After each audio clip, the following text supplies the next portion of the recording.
You're watching the CVCHURCH Sunday Message, a place to belong, believe, and become. Thank you for joining us.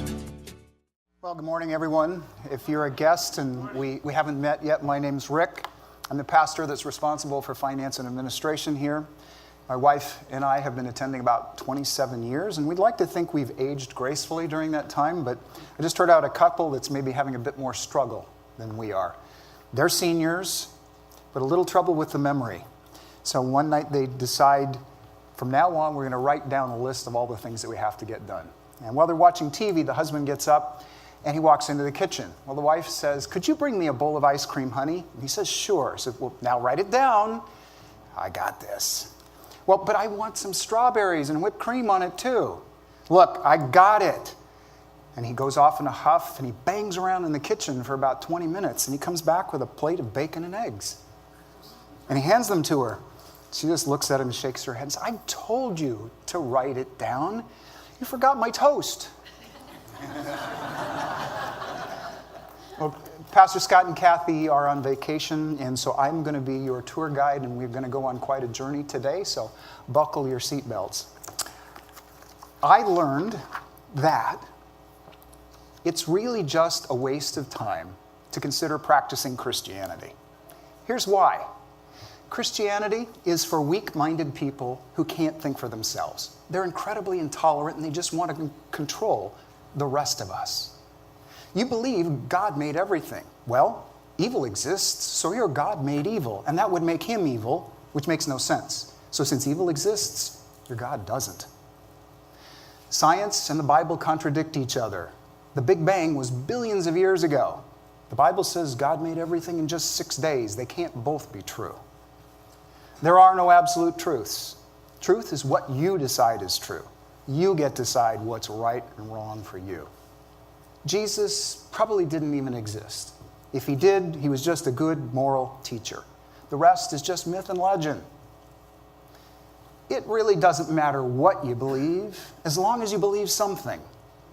Well, could I see the hands of everyone who's ever heard one of those objections or thought one of those objections, or maybe you still have doubts and struggles with some of those? Just about everybody. So with all that evidence against Christianity, maybe we should just pack up and leave and close the doors. But before we do, I want to point out that everything that was mentioned made a lot of truth claims. But we have to ask, are any of them actually true? Let's look at the last statement first. It doesn't matter what you believe, as long as you believe something.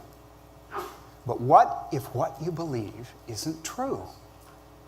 Because if it isn't, then your entire future could be at risk. Now, I'd like to encourage you, if you care to take notes. There's the opportunity to write down the things that might grab your attention. They're in your bulletins, and it'll be easier to remember them that way. Let's start with truth. Basic 21st century thinking revolves around this premise. We live in a finite, limited universe.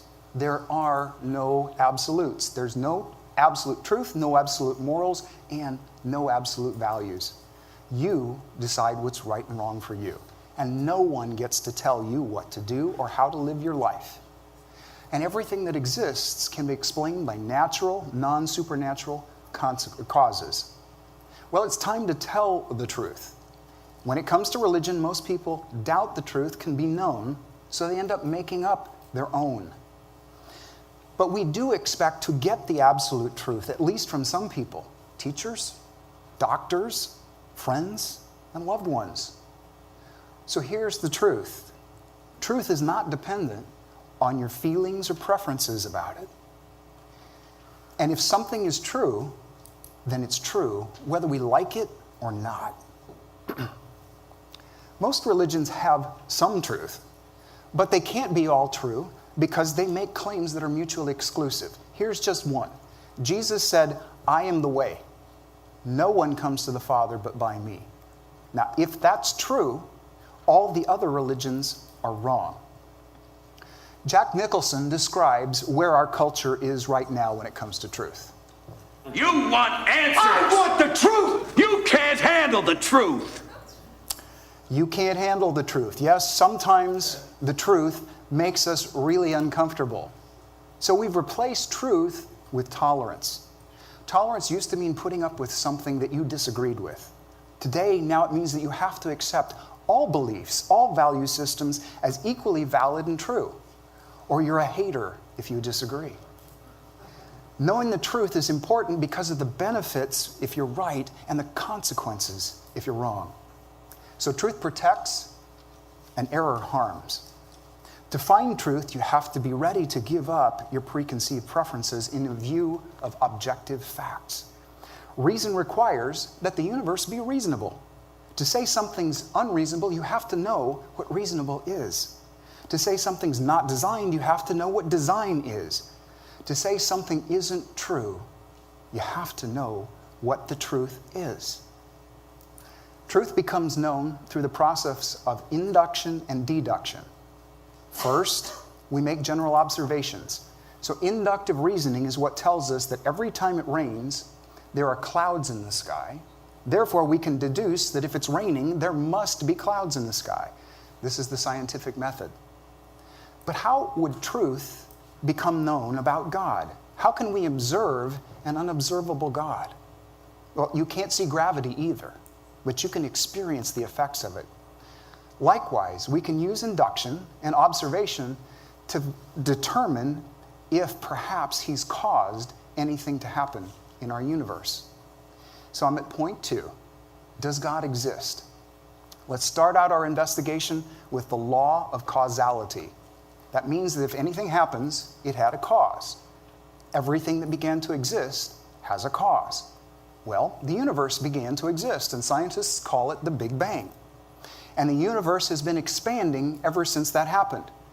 Since it's getting bigger now, if you ran time backwards, it would get smaller and smaller and smaller till it reached the beginning.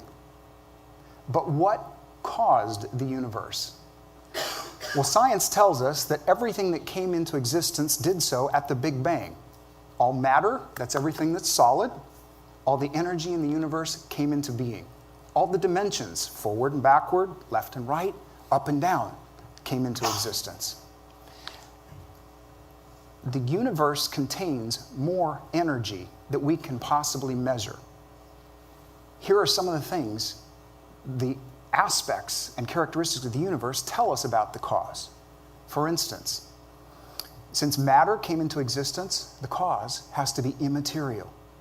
Since the universe contains more energy than we can measure, it has to be all-powerful. And we'll see shortly that the universe shows clear evidence of being designed. So the designer is unbelievably intelligent. And the cause has to be eternal, since it exists outside of time. Further, the universe defines everything that's natural. So the cause must be supra, outside of, or supernatural. Last, the cause has to be personal, because persons make choices, like choosing to create. Impersonal forces don't do that. Can somebody give me one word that describes all of those characteristics? Took you a while, but you got there. God. But the atheist is stuck with this explanation because they reject the existence of God. Nothing made everything, and for no reason. And I want to ask you this: what's a greater statement of faith? That God made everything, or that nothing made everything? Now let's look at this.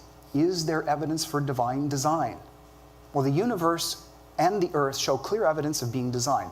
There's 3,000 finely tuned variables. They have to be exactly tuned as they are for life to exist on earth. Just a few of those variables are the oxygen content of our atmosphere. If you raise it just a little bit, trees would spontaneously burst into flame. But if you lower it just a little bit, we all suffocate. Then there's the force of gravity. You can't change that at all, or the sun won't exist.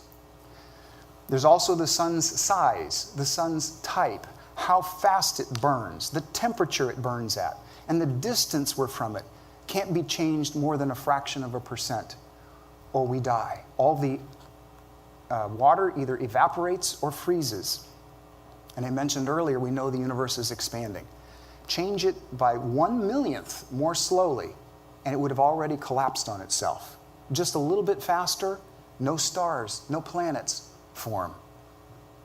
Astronomer Dr. Hugh Ross said if you just consider the 122 most essential variables for life, then the odds that one planet has the ideal chances for life is 1 in 1 followed by 138 zeros. I have no idea how big that number is. A trillion is 12 zeros. A quadrillion is 15 zeros. 138 zeros. He also then points this out. The number of atoms in the entire universe is just 1 followed by 70 zeros. There aren't enough atoms to make even one chance take place by accident. Every design has a designer, and we have plenty of evidence and observation to confirm that designer.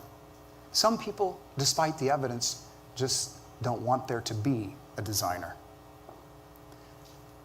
Our next challenge is, how do we get life from non-life? Point C, getting life from non-life.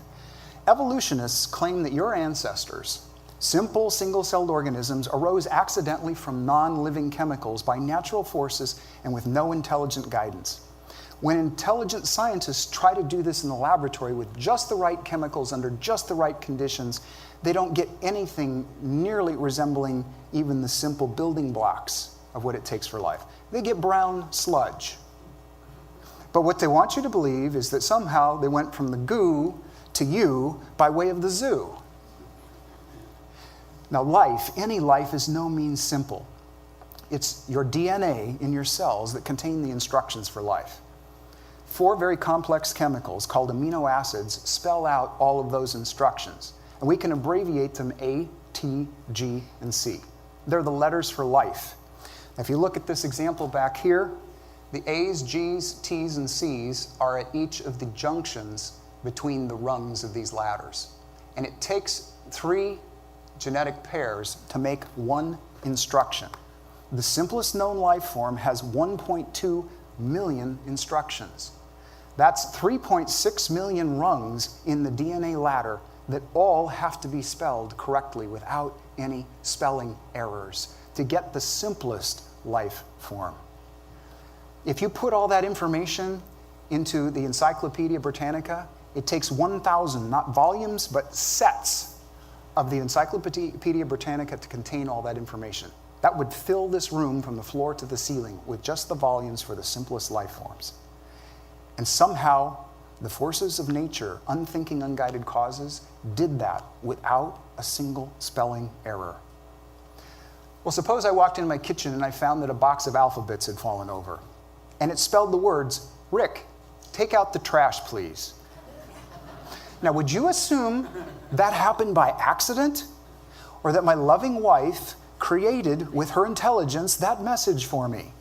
And it's just 25 letters. But if we all believe, "Rick, take out the trash, please," was caused by an intelligence, how do we make the quantum leap to instructions in 1,000 sets of encyclopedias happening by accident? I don't have that much faith. Here's what biologist Francis Crick had to say about it, of Watson and Crick, who discovered DNA. Biologists must keep in mind that what they are seeing is really not designed, but rather that it evolved.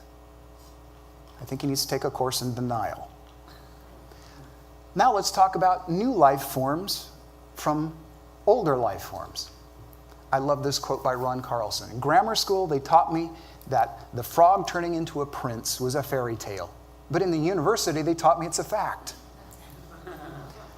Evolutionists insist more complex life forms came from the simpler ones. They point out bacteria evolved. Yes, they do change. That's microevolution. Superbugs can become immune to drugs, but they're immune through the loss of genetic information, having lost the ability to absorb the toxin. They don't get more complex or evolve into a new species. They stay bacteria. Next, we'll look at transitional forms. That's the slow change from one species into another. If macroevolution occurs, we should see transitional forms in the fossil record. We don't. Here's what Harvard paleontologist Stephen Jay Gould, who is an evolutionist, says. The history of most fossil species include 2 features particularly inconsistent with gradualism. First is this, stasis. That means they stay the same. There is no directional change, meaning from something simpler to more complex. They appear to look much the same as when they disappear, even over millions of years. The second is this, sudden appearance. They don't arise gradually. They suddenly appear fully formed. That's exactly how you would expect it would happen if they were created. And evolution must happen very, very slowly. It didn't. If Earth's entire history is compressed down into just 1 year, most life appears in the last 90 seconds. Last, evolution depends on genetic mutations, lots of them. Well, thankfully, they're very rare because 99.9% of them are fatal. 99.999% of them are harmful. So mutations would wipe out a species with a population under 1 trillion. Mutations cause extinction for any organism bigger than a single cell. That's why we only see it in bacteria. Now let's tackle briefly moral relativity. Here's the bottom line when it comes to truth and morality.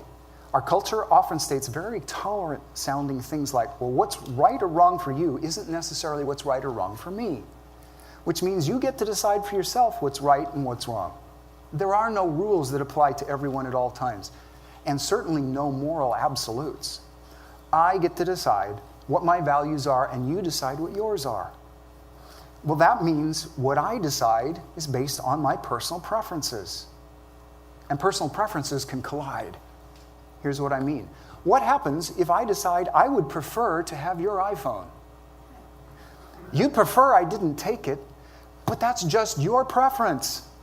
Oh, no, now wait a minute, Rick. Stealing's against the law. Yes, it is. Well, where do those laws come from? People who pass the law. The majority of the people elect lawmakers who represent the majority, and they decide it should be against the law to steal. And that's the personal preference of the majority. So, the majority rules, which means if enough people prefer something, then that's what's right and true. Here's the big danger of that position. The majority once said, it's okay to own slaves. That was their preference. The majority once said women shouldn't be able to vote because they preferred it that way. And the majority in Germany once said it was okay to kill Jews and Christians because they preferred it that way. If there are no moral absolutes, values, and truths, then the things that are right are just what the majority decides are. The majority decides what's right and what's wrong. And they're wrong until they decide they're right. Hitler and slave owners just were doing what seemed right to them at the time. We can't even call it wrong or evil, not without an absolute unchanging standard of good and evil to compare the actions to. You have to know what's right to call something wrong.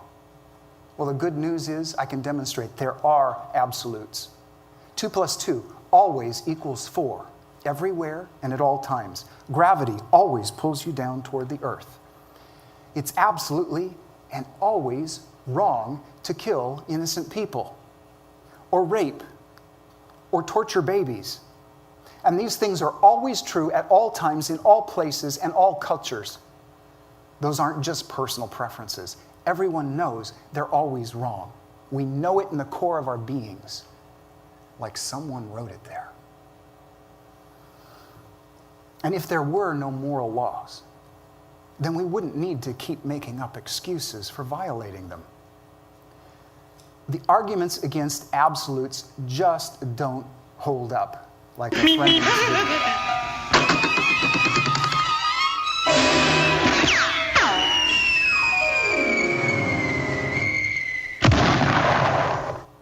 The poor coyote just keeps realizing he's gone too far and then falls. There are no absolutes.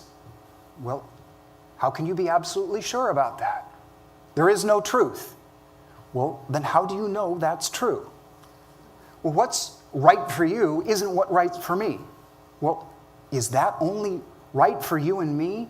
Or is it always right for everyone that there isn't anything right for everyone?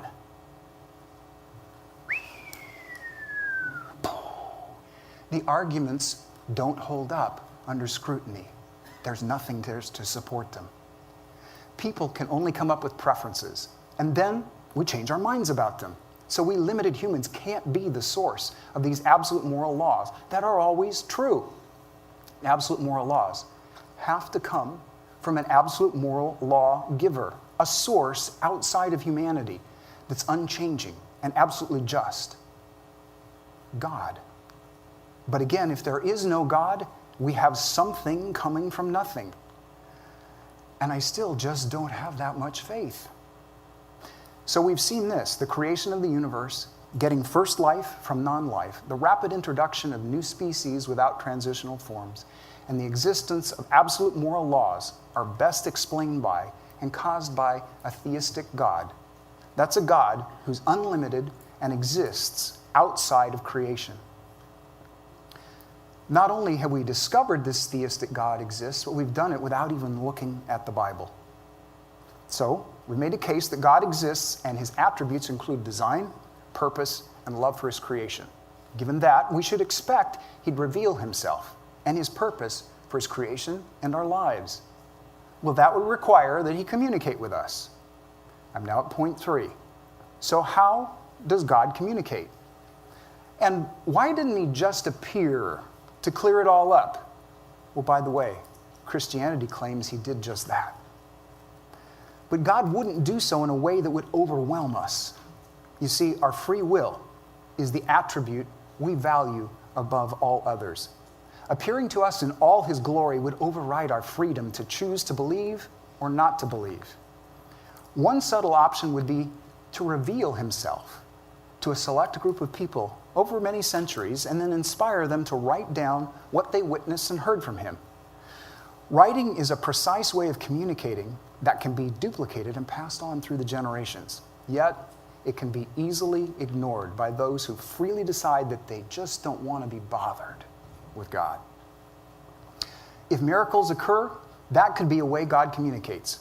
Well, it only takes one, and we've already discussed the most obvious, the creation of the universe. Thus, it's possible for God to intervene in the natural world by performing miracles.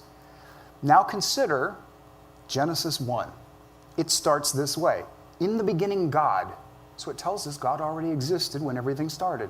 Created, there's the cause, the heavens and the earth. Another way to say the universe.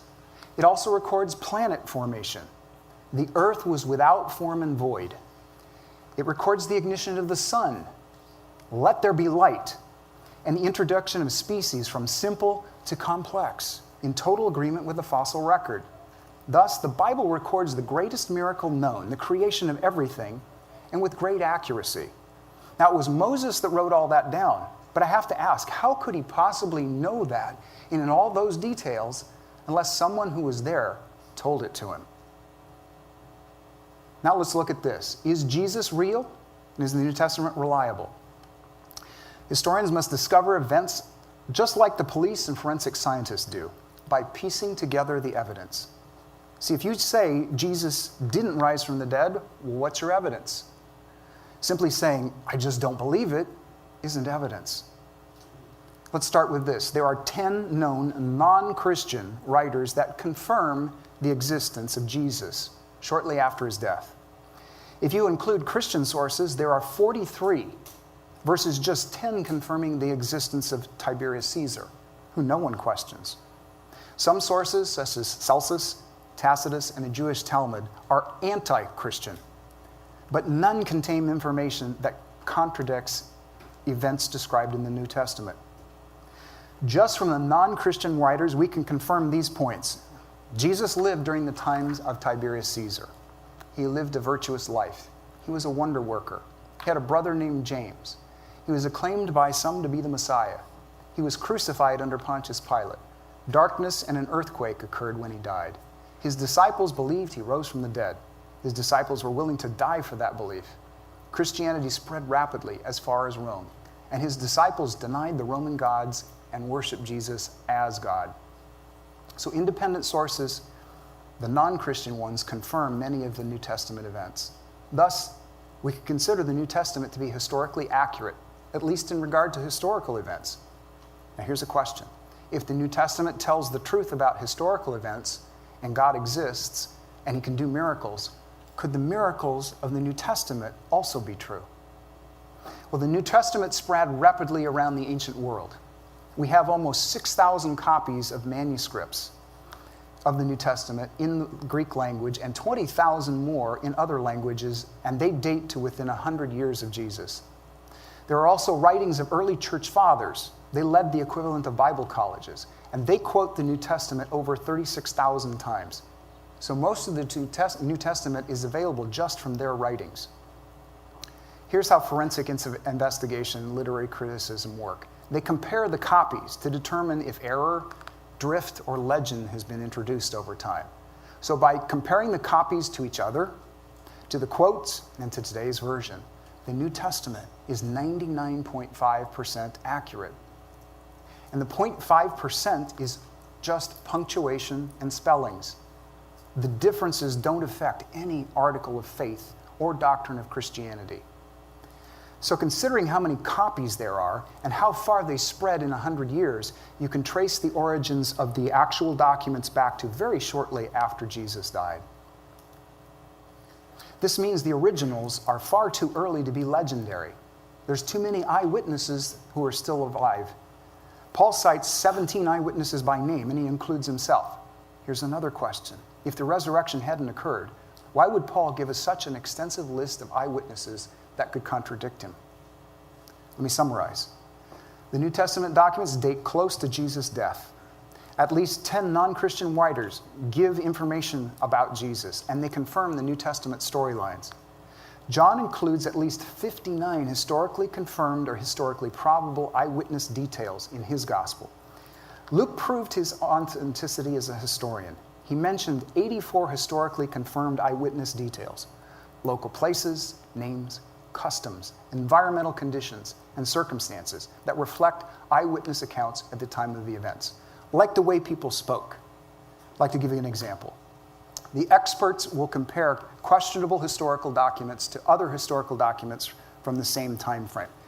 Do they reflect the language, the dialects, and the way people spoke at that time?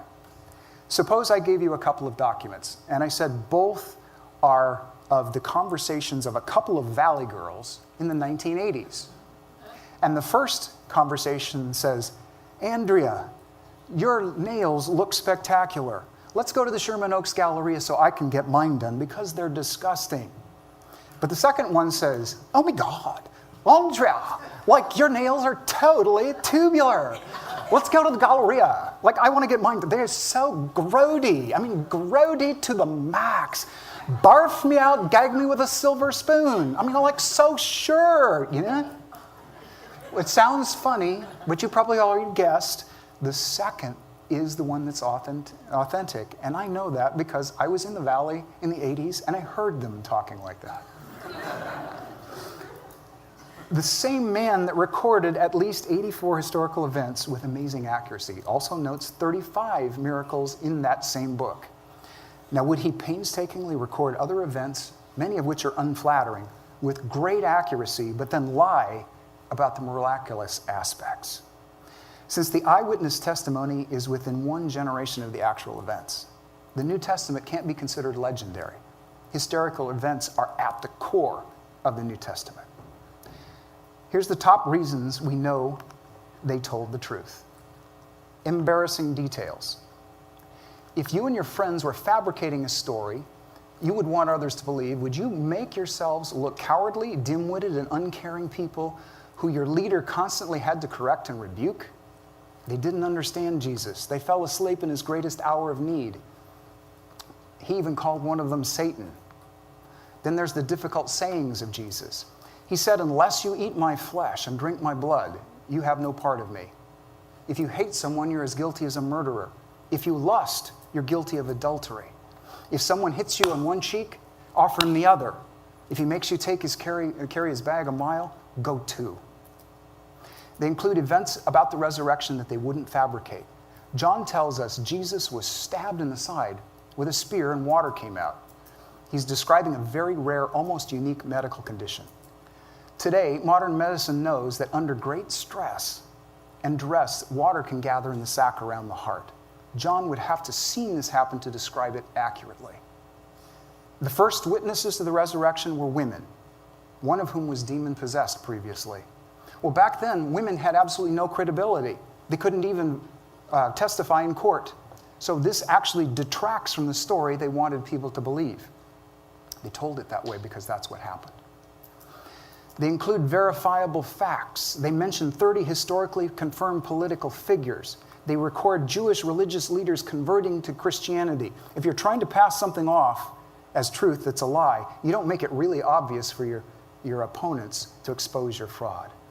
They include divergent details. There's 6 separate eyewitness accounts that tell the same stories, but the details are different. And forensic science verifies that demonstrates there was no collusion among the witnesses. Fabrications don't even diverge on the minute details. They describe the miracles that took place like historical, simple events that they were. Now, one account that was fabricated over 300 years after Jesus died said that angels appeared to people and their heads stretched all the way into the heavens, and there was a talking cross with them, just the way Hollywood would do it. What did the converts have to gain by saying that Jesus rose from the dead if he didn't? They didn't gain power or prestige or material wealth. Instead, they gained rejection, persecution, torture, imprisonment, and even death.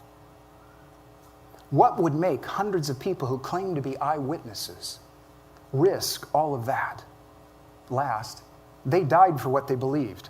You know, the Watergate conspiracy fell apart in just 2 weeks, and nobody was threatened with death. But after the resurrection, the disciples who went into hiding and denied that Jesus was alive never recanted their testimony, despite the fact that they were stoned, imprisoned, and beheaded. Did Jesus really rise from the dead? In summary, liberal, secular, conservative, Christian, and non-Christian historians and Bible scholars reach a consensus on all of these historical facts. Jesus was a real person who lived in various parts of Israel. He died by Roman crucifixion. He was buried in a private tomb. His followers discouraged and they lost hope. They went into hiding. Jesus' tomb was found empty shortly after his burial. And this is a key point I want you to remember.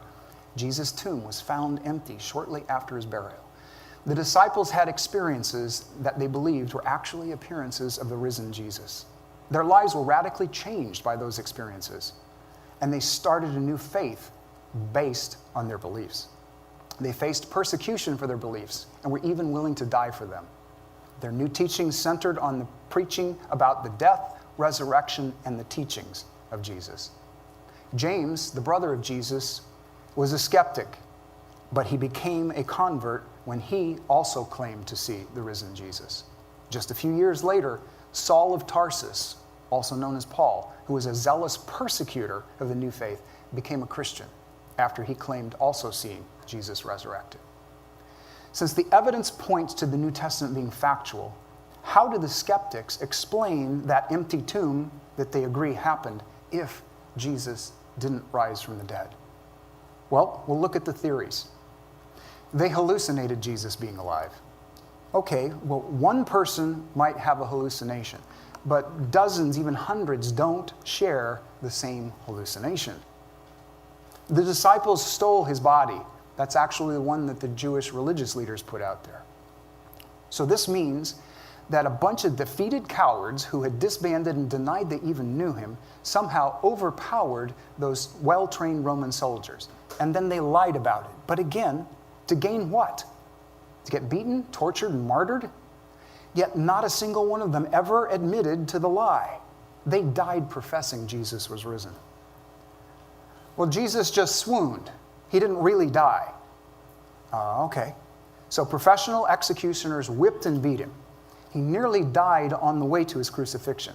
Then they drove nails into his wrists and his feet. Later, they stabbed him in the side with a spear to pierce his heart and make sure he was dead. He was wrapped in a burial cloth from head to toe and placed in a very cold tomb. But somehow, for 3 days, he survived all that, didn't suffocate, in the claws wrapped around him.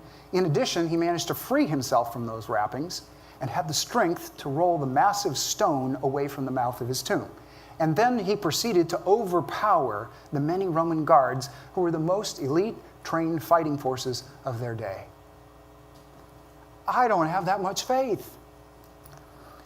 Thousands of committed Jews and their religious leaders embraced this new faith in Jerusalem, giving up thousands of years of previous faith and culture to embrace Christianity. And they did this in the face of intense rejection and hostility. If it wasn't the resurrected Jesus and the miracles that occurred, what would motivate people to do that? And why did Christianity's strongest opponent, Saul, become its greatest proponent, Paul? The best explanation for all of the evidence is that Jesus really did rise from the dead.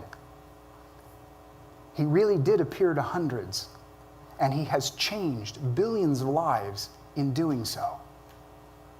But we can still ask, was he God or just a great moral teacher? Jesus of Nazareth claimed and proved to be the Messiah and God that was predicted in the Old Testament. His claims come in many forms. First, he called himself, I am. The Jewish leaders recognized that was the specific name God gave to himself. They never even said it out loud, out of reverence. Yet Jesus said, I am. He also said things like, he who sees me sees the Father. And the Father and I are one. He accepted worship and he forgave sins, and only God can do that. So Jesus claimed to be God. Therefore, he could not be a great moral teacher if he was lying.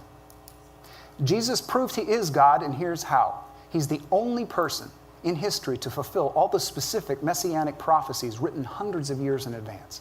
He lived a sinless life and performed miraculous deeds that confirmed who he is. And he predicted and then fulfilled his own resurrection from the dead. Let's take a look at just some of them. Isaiah 53. It's also called the suffering servant. It's prophetic, and look how it describes Jesus.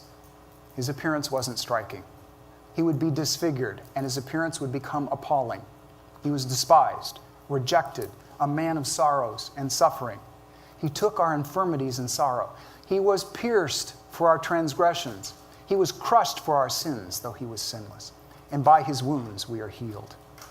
The Lord laid on him the iniquity of us all. He was led like a lamb to the slaughter. He was assigned a grave with the rich and wicked in his death.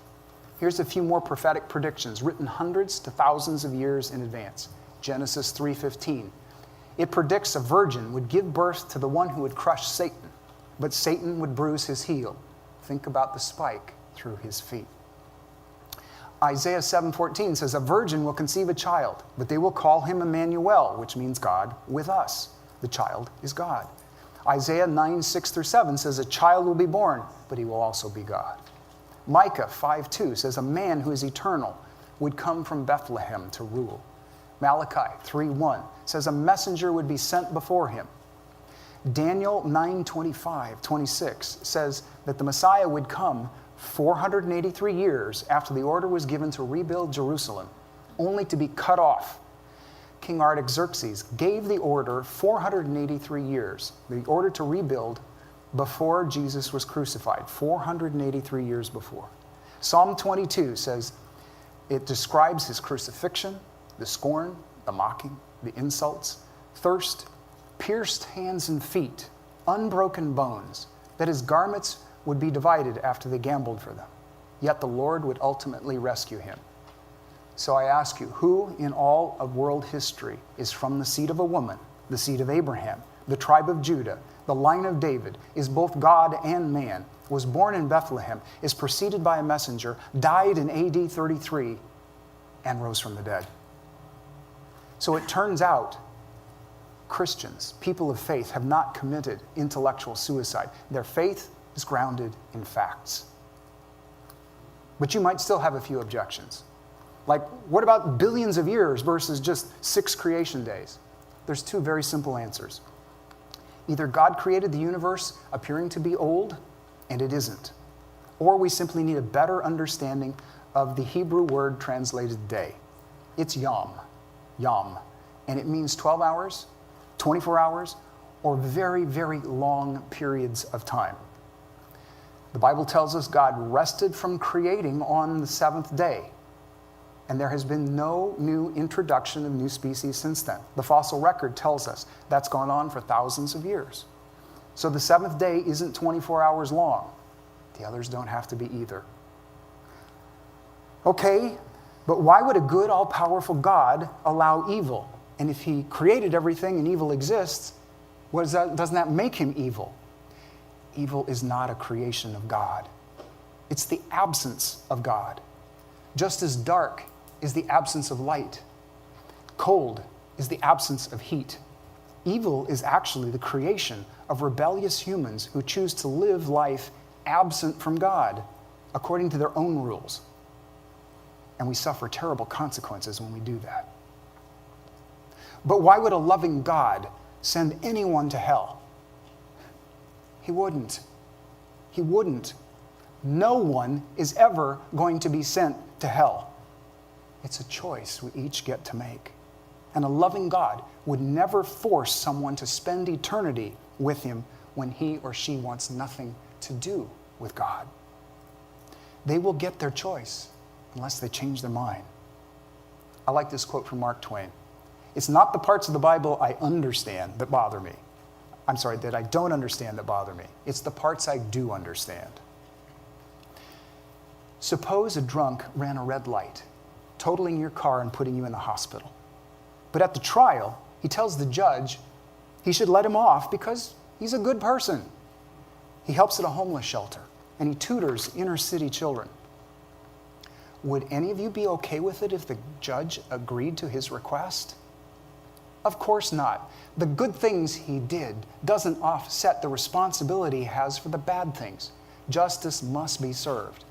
He has to pay a price for what he did wrong. The dilemma God faces is the same with us. He's infinitely just, so we deserve to be punished for what we've done wrong. But he's also infinitely loving, so he doesn't want to punish us. But how can he remain completely just on one hand and completely loving at the same time? His solution is amazing. He has to find the perfect person, a person who doesn't need to be punished for his own sins to take our place. But we know there's no perfect people, only a perfect God. So God provided the perfect solution. He became one of us. The one perfect person who didn't deserve any punishment was punished for each of us. And then he offers that to each of us as a free gift.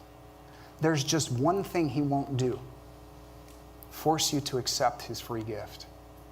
And he loves you and respects you so much, he will respect your decision if it's to reject him. Well, now suppose you've decided to believe Jesus rose from the dead. Well, that's a great place to start, but it's not enough. See, demons also believe that, but it terrifies them. The next step would be to begin putting your trust in him. Ask him to forgive you and allow him to start influencing, correcting, and directing your life. But Rick, I still have doubts and questions. Well, that's okay. Everyone does, and we should. That's because we're finite creatures. We're incapable of grasping and understanding everything. But the weight of the evidence is really significant. It isn't reasonable to doubt Christianity in light of all that evidence. I encourage you, start doubting your doubts and accept Jesus Christ into your life. I invite you to do that right now. It just takes too much faith to believe anything else. Now, before we close, I want to confess something. I borrowed shamelessly from some really great books. I had 29 pages of notes that I had to boil down into the 9 that you just heard. There's far more evidence than I could possibly share in the time we had together. So I highly recommend that you check out these books for yourself. They're listed at the bottom of the notes. They're up here too. And I hope everyone got a bulletin this morning. Would you grab yours? I'd like to ask you, take out the little card that's in there. We call it the connection card. Please find yours and hold it up so I know you found it. Okay. Here's what I'd like to invite you to do. I'd like to get some feedback. If you still have questions that I didn't answer, if you just put your name on it and give me a phone number or an email address, I'll get in touch with you so we can see about answering those other questions. If I said something that helped you, let me know what it was. If it wasn't enough evidence for you, tell me you're committing to check out some of those other sources so that you can get the evidence you need. And if you decided that you want to accept Jesus into your life, would you tell me that? Again, just your name and a phone number and email. I want to talk to you about the next steps in your relationship with him. And if you still don't believe the evidence, let me know what it is that's stopping you. Please go ahead and start writing. It was great spending time with you this morning. I really enjoyed it. I hope you got a lot out of it. And while you're writing, here comes Scotty, who's going to tell you more about what you can do with your connection cards.